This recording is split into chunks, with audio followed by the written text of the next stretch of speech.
warahmatullahi wabarakatuh. Halo teman-teman, apa kabar nih hari ini? Semoga semuanya tetap dalam keadaan sehat walafiat ya. Oke, hari ini kita akan belajar tentang teman sebaya.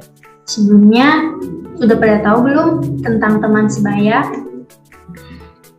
Oke, jadi pengertian teman sebaya itu adalah kawan, sahabat, atau orang-orang yang sama bekerja dan berbuat dengan kita. Dan menurut Salvin, sebagaimana dikutip oleh Agus bahwa teman sebaya adalah suatu interaksi dengan orang-orang yang mempunyai kesamaan dalam usia dan status. Jadi, dapat disimpulkan ya teman-teman, teman sebaya adalah beberapa teman yang memberikan kenyamanan. Seseorang merasa nyaman jika dapat bercerita dengan teman sebayanya, mulai dari masalah pribadi, pengalaman, hingga mendiskusikan tentang pilihan karir setelah lulus sekolah. Oke, selanjutnya ada fungsi teman sebaya. Jadi ada beberapa fungsi nih teman-teman dari teman sebaya itu. Di antaranya yaitu yang pertama, memberi dukungan sosial, moral, dan emosional. Maksudnya apa sih? Yang pertama itu memberi dukungan sosial terhadap teman, yaitu pemberian bantuan kepada teman sebaya berupa pemberian bantuan informasi, materi, atau tindakan. Untuk dukungan moral merupakan pemberian bantuan seperti motivasi kepada teman ketika teman kita sedang terpuruk dan kita berusaha menasihatinya supaya teman kita merasa tenang. Selanjutnya yaitu ada dukungan emosional, yaitu berupa dukungan empati, mendengarkan ketika teman kita sedang bercerita dan memahaminya. Selanjutnya yaitu memberikan keterampilan sosial. Apa sih maksudnya?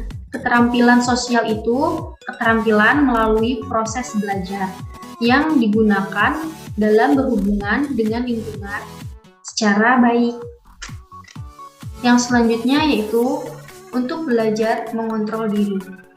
Maksudnya mengontrol diri agar tidak mudah marah dan tidak mementingkan diri sendiri. Biasanya disebut dengan egois, teman-teman. Oke, selanjutnya itu untuk tempat bertukar cerita dengan teman sebaya. Nah, aspek teman sebaya ini menurut Stelf yang diungkapkan ada 3 aspek nih teman-teman, yaitu diantaranya keinginan meniru, bergabung untuk menghindari dari konflik, dan menjadi pengikut. Ada cara dalam mencari dan agar disukai oleh teman-teman sebaya kita. Yang pertama yaitu menciptakan interaksi yang baik. Nggak boleh ya teman-teman untuk sesama teman sebaya itu menciptakan interaksi yang tidak baik atau tercela. Yang kedua yaitu bersikap yang menyenangkan. Dan yang ketiga yaitu tingkah laku prososial. Maksudnya apa sih?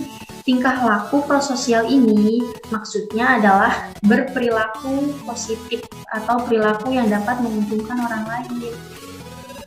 Bisa disebut dengan tingkah laku yang terpuji ya teman-teman. Yang keempat, menghargai diri sendiri dan orang lain. Tidak egois, sekali lagi dalam teman sebaya itu nggak baik ya yang namanya egois. Dan yang terakhir, menyediakan dukungan sosial. Selanjutnya nih ada lagi yaitu cara yang tidak tepat ya teman-teman dalam mencari teman.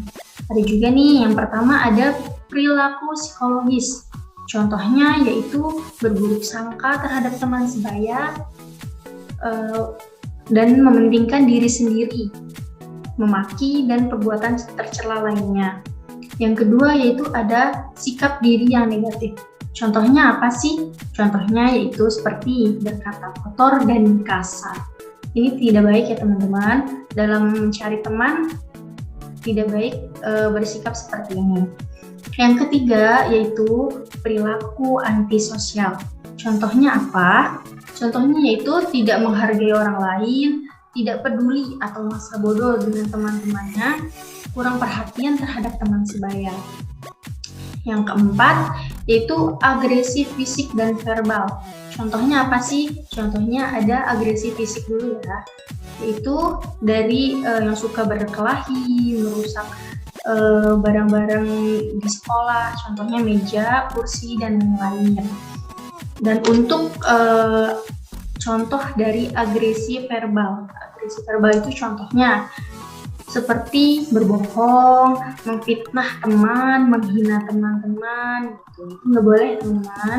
Kita bakal dijauhin oleh teman-teman kita kalau kita berbuat seperti itu. Oke, setelah kalian memahami materi tersebut, ada nih pertanyaan sedikit buat kalian ya.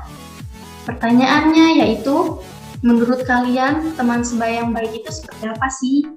Coba ya, menurut analisa teman-teman nih, gimana ya contohnya seperti apa? Oke, mungkin itu saja yang dapat Ibu sampaikan materi hari ini. Terima kasih semuanya. Semoga bermanfaat ya ilmunya. Dan Ibu akhiri, wassalamualaikum warahmatullahi wabarakatuh. Dadah.